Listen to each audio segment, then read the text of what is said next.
We now turn to Senator Kennedy. Thank you, Mr. Chairman, and thanks to all of our witnesses today. Wait, listen. Professor Sarin, you're a professor at Yale Law School? I am. Okay. And I see you've been pretty active on Twitter. I'm looking at one of your tweets from a few months ago, October 30th, 2023. I'd like to read it to you.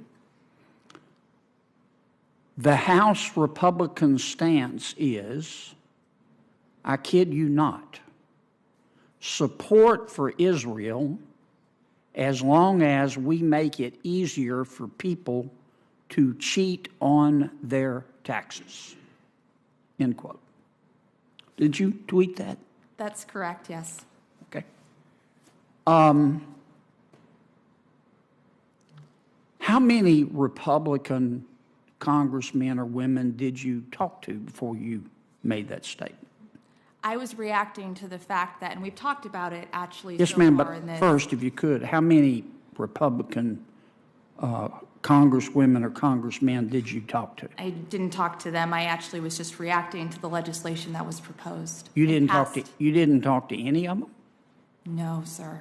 Before you said that every single one of them supports Israel only if it is made easier for people to cheat on their taxes? I actually don't think that every single one of them believes But that. that's what you said. But I do think that the legislation passed by the House reflects a statement of purpose that in order to support Israel, it's but important I'm looking at to what you said. allow what your taxpayers to be able students to thought. cheat on their taxes. You said that every single House Republican, none of whom you talked to, would only support Israel if it was made easier for Americans to cheat on their taxes.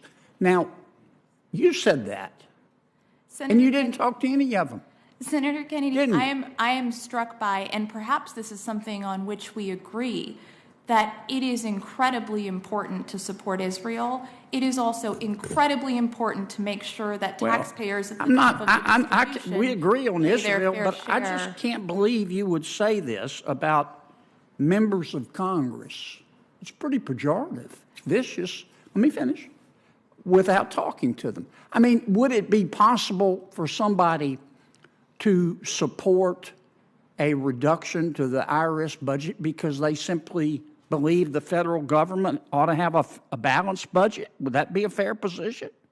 Would that be a principled position? Except that actually doesn't work with respect to defunding the IRS. But would it be a principled position? It wouldn't be an accurate position because defunding But you don't know because the you IRS didn't talk to anybody, did you? Well, you just said it. Defunding the IRS, the CBO agrees, everyone who's testifying today agrees that that is going to add to deficits, not reduce them. Could it be that a House Republican wanted to reduce the IRS's budget because they think that the IRS is a model of inefficiency and shouldn't be rewarded with more money? Well, Could that have been a possibility, a motivation for the way they Senator voted? Kennedy, I so appreciate that question because the reality Could that have been that a motivation for the way they voted? and it relates very closely to what Senator Could Reagan that have said, been a motivation for the way they voted? that you've seen an inefficient Could that have IRS. been a motivation If you allow for the the way witness they to voted? answer, you might get your answer, Senator It Kennedy. frankly couldn't have been. It because could or couldn't? It could not have been. How do you know you didn't talk to him? Because the reason why you've seen You the just IRS made this statement that hasn't been able. every Republican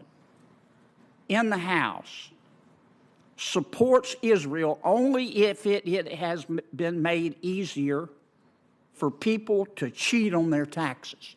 Could it be that maybe a House member thought that, well, the more money we spend, the more deficits we have, and the more deficits we have, the more pressure is put on interest rates, and the higher interest rates go, the more it hurts the poor. Could that have been the position of one of the House Republicans? Senator Kennedy, could it have been theoretically? It couldn't have been because everyone it couldn't have agrees. been? It frankly couldn't. How do you know you didn't talk to him? Well, I know that everyone agrees, including witnesses across the aisle, including CBO, including every single tax expert that has contemplated this question, that defunding the IRS makes deficits worse, not better.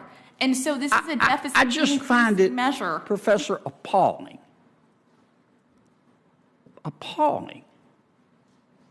that you would make a statement like this, a vicious statement like this, without talking to a single person about whom you made this statement. And I'm going to remind you, you know, you can only be young once, but you can always be immature.